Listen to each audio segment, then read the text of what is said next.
Liwa oye! Wataalamu wetu wa halmashauri oye! Na sisi wanakondoa mjini oye!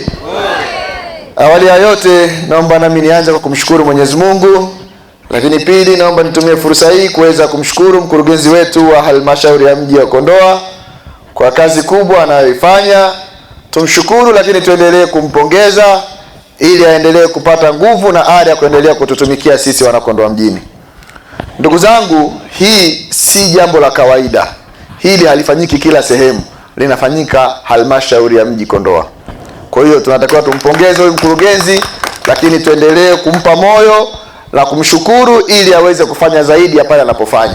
Lakini naomba pia nitoe fursa hii kuwapongeza wote ambao wameuliza maswali binafsi ambayo yanawahusu wao, lakini na maswali ya jumla ambayo yanahusu kata yetu ya Kondoa mjini, mtaa wetu, lakini pia na halmashauri yetu ya mji. Nawapongeza sana.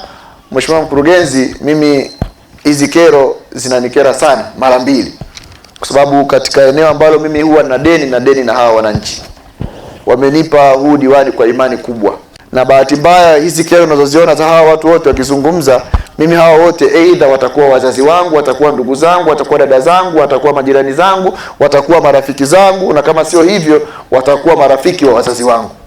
Kwa hiyo hizi kero unazoziona hapa mimi zinanigusa moja kwa moja. Ndio maana natumia sana fursa hii, na nimekuwa nikikupongeza mpaka kwenye mitandao kwa namna unavyofanya kutembea kusikiliza kero.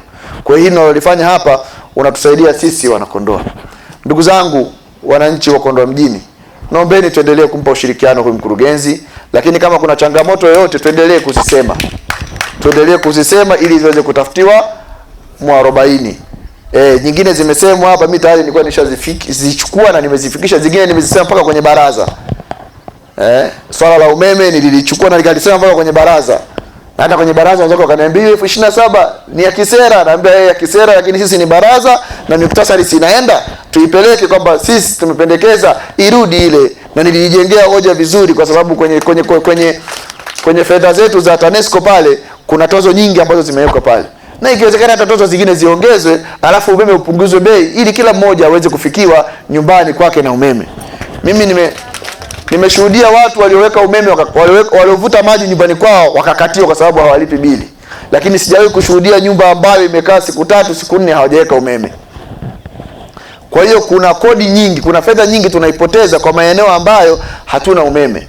Na tuendelee kulitengenezea hoja hili, kwa sababu kama sera iliwahi kubadilishwa tukaweka 27 kwa watu wote, manake tunaweza kurudisha pia ile 27 kama tukiitengenezea hoja vizuri. Tuendelee kulijengea hoja, na mimi kama mwakilishi wenu nitaendelea kulisemea popote nitakapopata nafasi. Jambo la kwanza miongoni mwa mambo ya kuyazungumzia ni kupunguza gharama za kuvuta umeme majumbani kwetu.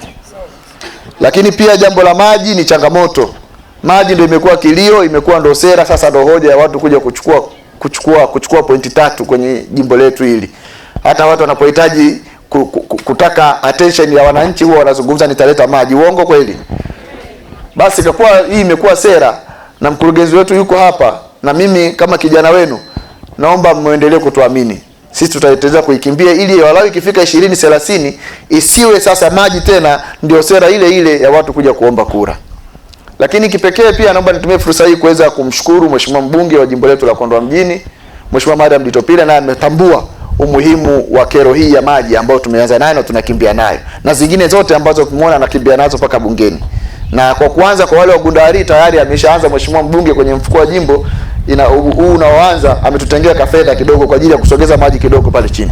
Kwa hiyo tutaendelea kusogeza taratibu mpaka baada tutakapohakisha tunawafikia wananchi wote. Kwa hiyo tuendelee kumwombea dua Mheshimiwa mbunge, aendelee kutupambania sisi wanakondoa mjini. Hiyo pekee ndio itakayotufanya sisi tuweze kufikia maendeleo ya kweli. Unajua hata mtu akiwa na moyo wa dhati wa kufanya maendeleo, kama hatumuombei dua huenda akashindwa kufanikiwa. Uongo kweli? Kwa sababu pale bungeni kila mmoja anataka, wabunge wote wale 300 na kila mmoja anahitaji kufanya nini? Kupeleka kwake.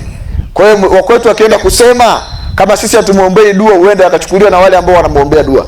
Kwa hiyo na sisi tuendelee kumwombea dua mbunge wetu ili aendelee kupata miradi mingi, aendelee kupata fedha nyingi aweze kutuletea sisi. Lakini sisi kama watu ambao tuna kazi ya kusimamia, mimi nawaahidi chochote kitakacholetwa na Mheshimiwa mbunge hapa, chochote kitakacholetwa na halmashauri hapa, nitakisimamia kwa moyo mmoja, kwa kwa nguvu, kwa uadilifu, kwa maarifa yangu yote, ili kuweza kuleta tija na matokeo yale ambayo ninyi wananchi mnahitaji kuyaona, lakini pia Mheshimiwa Rais wetu Dr. Samia Suluhu Hassan anahitaji kuyaona kwenye miradi yake.